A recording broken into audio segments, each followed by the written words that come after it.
Hey,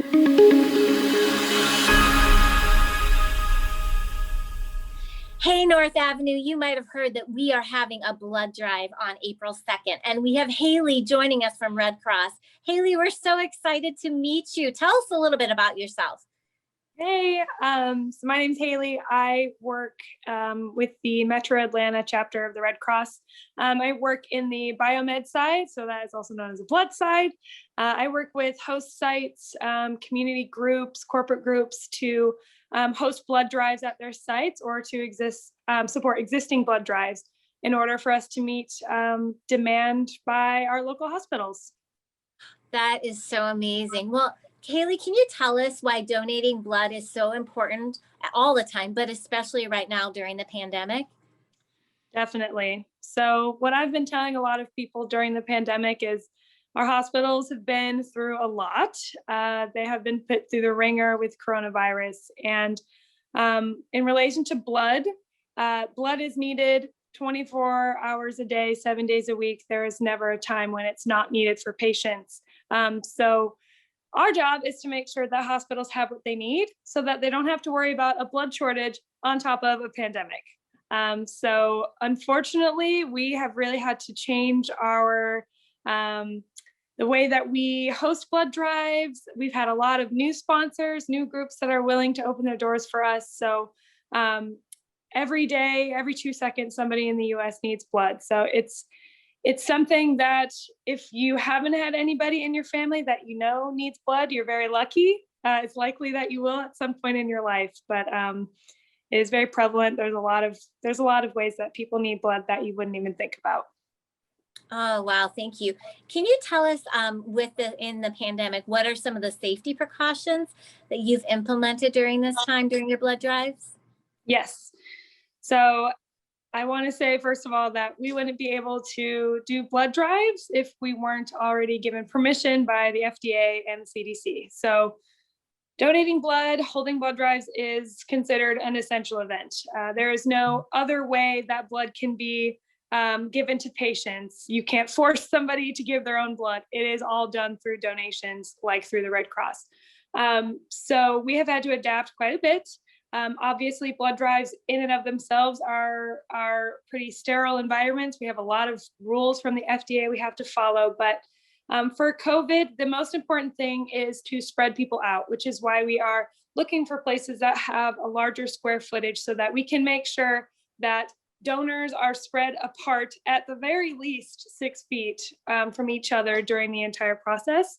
So larger space really helps. We are requiring or very strongly encouraging people to make appointments. That helps us to keep only a certain number of people in the room, in the process at any given time to avoid crowding. On top of that, we obviously are requiring masks for everybody, both staff and donors and volunteers. There is an additional temperature check just to get into the blood drive. That is beyond the temperature check that we already have to do to make sure you're feeling well to give blood. Like I said, blood drives have to be pretty sterile anyways, but we've definitely upped our cleaning regimen, which has added a little bit of time in between donations just so we can make sure all the surfaces are cleaned.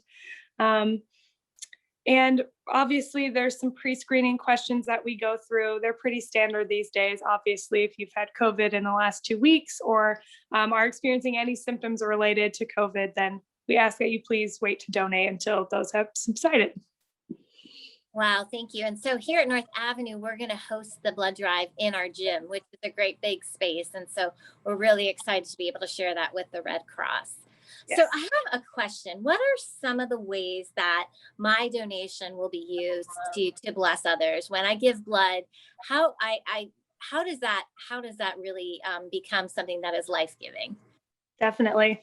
There are a lot of different things that require having blood on hand, not necessarily even utilizing them. So any type of surgery that you have, just as a precaution, there needs to be a certain amount of units of blood just in case something were to happen. So think of any surgery that could be happening at any time in the hospital. They have to have blood on hand.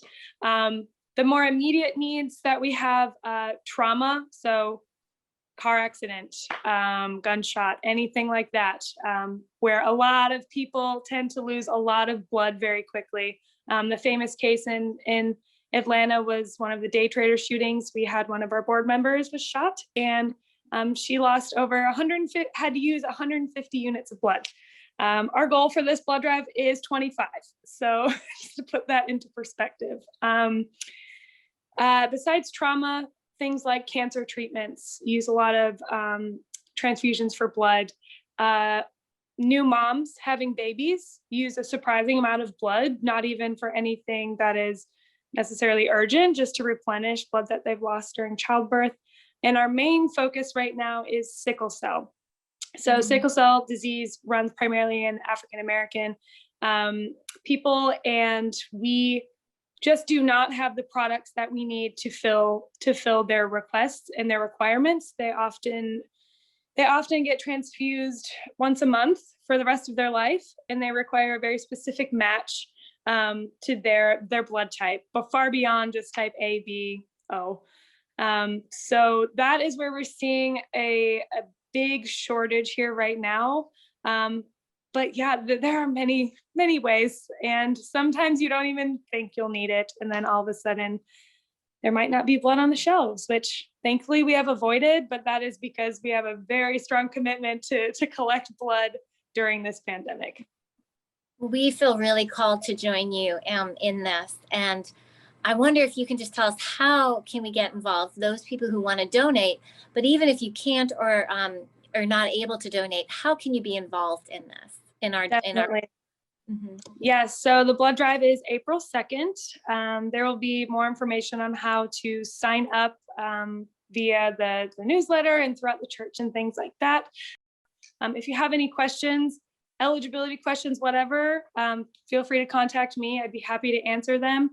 But if you're unable to donate blood, or if that's not something you're ready to do, we could also use a few volunteers to help with the registration.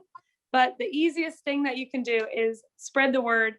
Family, friends, coworkers, anybody in the area. A lot of people don't know that they are needed to donate blood. That was the number one reason people responded in a large survey we did a few years ago. Why do you not donate blood? It's because nobody ever asked me. So that is an easy way to be involved, even if you're not able to donate blood at this time. Thank you so much, Haley. I'm so looking forward to our time together on April 2nd. So everyone, you've heard it. There will be a link in our weekly e-news that you can click on, and you can to sign up to donate blood. If you do want to serve, there are 3 time slots during the day that you can do that. And you can just email me at roxy@apc.org. And most importantly, forward the email, forward the link to someone that you know, and invite them to be a part of this campaign. We're donating blood because we know it is a way that we can love Jesus and love others in a very practical way right now. And it's also a way that we can support our first responders during this amazingly challenging time of the pandemic. Haley, thank you for being with us. Of course. So see you, and we'll see you April 2nd. Thank you. Bye.